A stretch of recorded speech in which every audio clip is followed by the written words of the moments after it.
welcome to another edition of Yorkshire Kris Weekly. The last week has seen the defrosting of the garden after the very cold temperatures we had the week before, and since then we've had lots and lots of wind, gale force winds at times. Seen trees fall over in the local area, but thankfully nothing in the garden has been affected, or there's been a few near misses.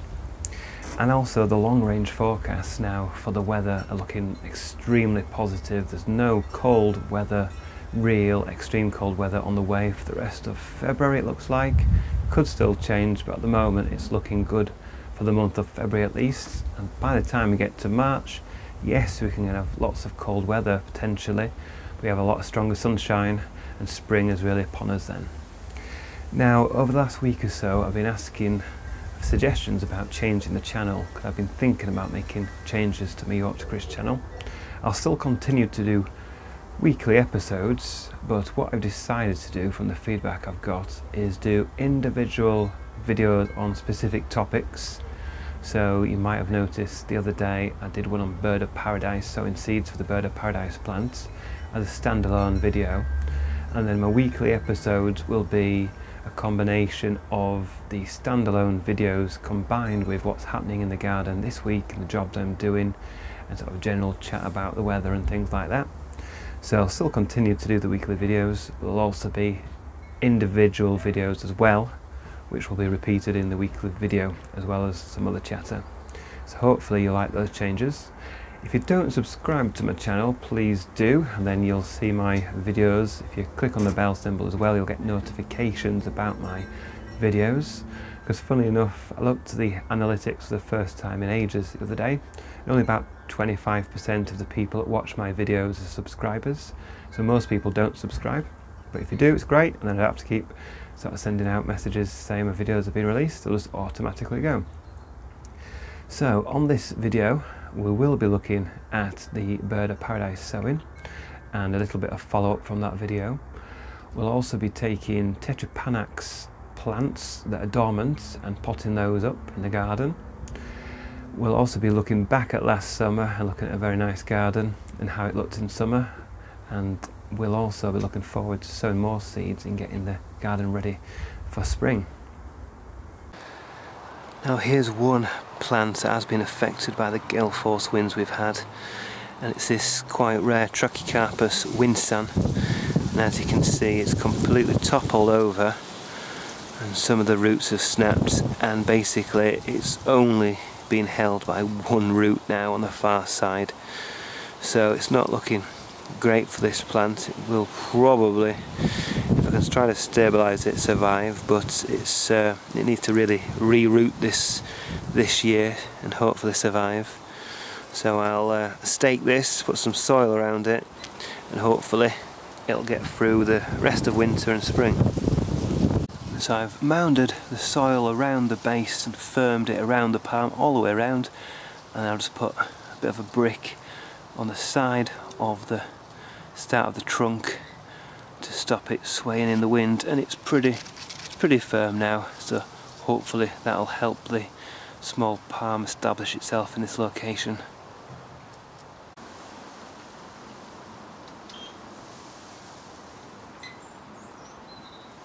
So here we have a great big Tetrapanax papyrifera rex that's got through winter, still got a few leaves at the top and lots of dying flower buds. And as all these plants do, once they've been in the ground for a while and been dug around, they've sent out loads of pretty close to surface roots and suckers, and plants have popped up all over this bed. And what I'm going to try to do, rather than do root cuttings, which I've done before successfully and shown in a previous video, I'm going to actually take some of the suckers up, now they're dormant as of the end of winter, and dig them up and pot them up. So I'll just quickly show you an example of one. So if we go right around here, we can see there, look, there is a sucker that's shot up, and there's a couple of others as well. And I'm going to dig these up, now they're dormant, pot them up, and hopefully they'll survive and give me plenty more plants to give away. And as you can see, I've just dug this up now, and you can see it's got a long sort of feeder root that came from the mother plant. It's got loads of these side roots now, and then it's got the shoot that's come up, so it's effectively growing like a bamboo, spreading bamboo. That's how it's actually growing. And so I'm going to chop the end off here, and then I'm going to pot this up, and because it's dormant it shouldn't be affected by this treatment. And then come spring, this should shoot from the side of this trunk here that formed last year. I've got loads, I've got literally 50 of these in the garden I could do, so I'm going to do a few more, pot them up, and I'll have plenty of plants to give away this summer. So there we are, it's potted up in a suitable sized pot with a mixture of a bit of garden soil and old compost, and it'll stay in there, and hopefully in a few weeks time we'll start seeing some growth from the buds around the side. That's a nice big free plant.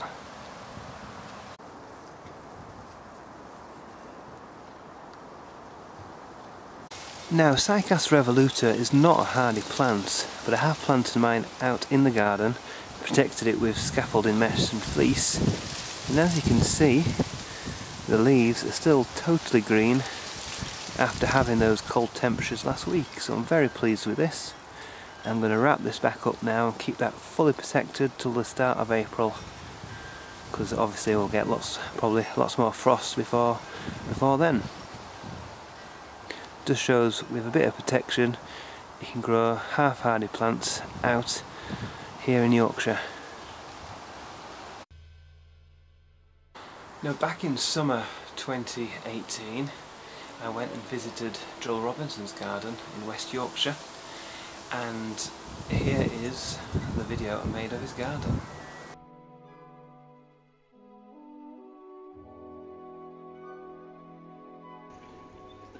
My garden's in the South Pennines near Hebden Bridge on a south-facing hillside, and it's quite exposed to the wind but has the benefit of the sun. It's very small, but I think of it as sort of quite a quality kind of garden. Lots of cacti and succulents where I can fit them in, as well as the usual exotics, palms, bananas, eucomis, colocaceas, one or two unusual things, the occasional orchid, some large cacti in pots, and I try with aloe polyphylla, which I grow from seed, and I've not had one survive more than a couple of winters yet, but I think hopefully this time I've found the right spot and should have some success. Agaves have been in the ground for well in excess of 5 years, and some are doing fine now that I protect them.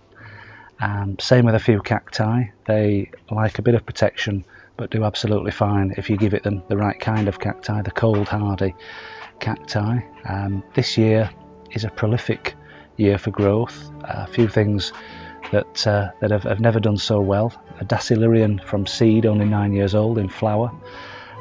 Cacti doing well. The Opuntias are putting out more pads than they ever have. The bananas have grown enormous in the last 3 months, and it's just generally been a good year for them.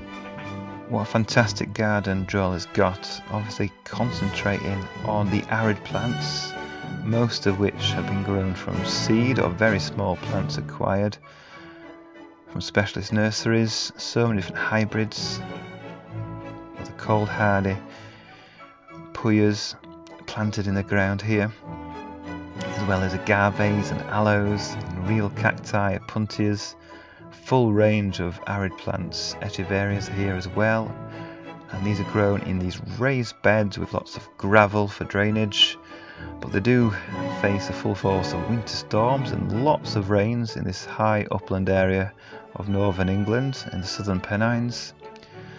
But they're doing well for Joel. But it's not just the arid plants that Joel grows, also has a lush tropical plants like the colocaceas and this Onsete Haniba banana that's growing really well in a sunny position, and also things like the Tetrapanax papyrifera rex, grapevines over this arbour, Cycas doing well, Cycas revoluta here, and lots of different varieties of eucomis, Most are grown in pots, but some planted out in the ground.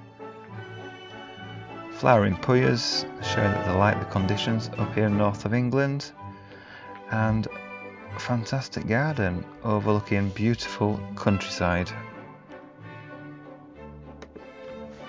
It was nice to see summer again, wasn't it? And if you've got a garden or a tropical border that you'd like me to film and do a video about, to feature in a forthcoming edition of Yorkshire Kris Weekly, get in touch either on Facebook or YouTube, and I'll come and do a visit and we'll do a video of your exotic garden, providing it's in the north of England, ideally Yorkshire. Right, back to the jobs in the garden.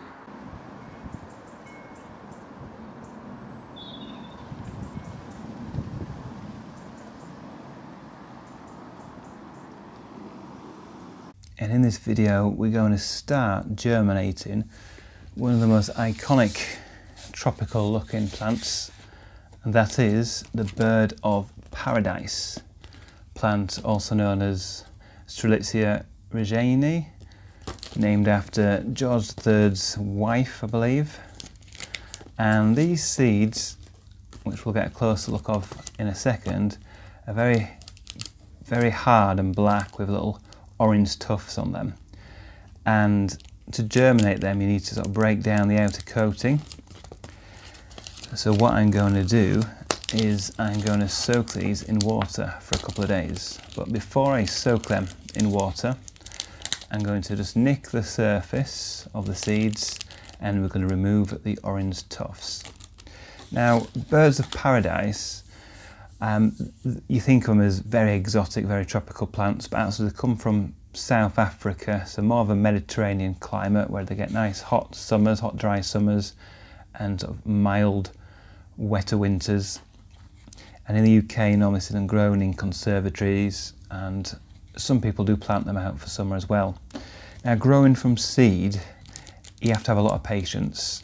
Germination time, it's normally a couple of months.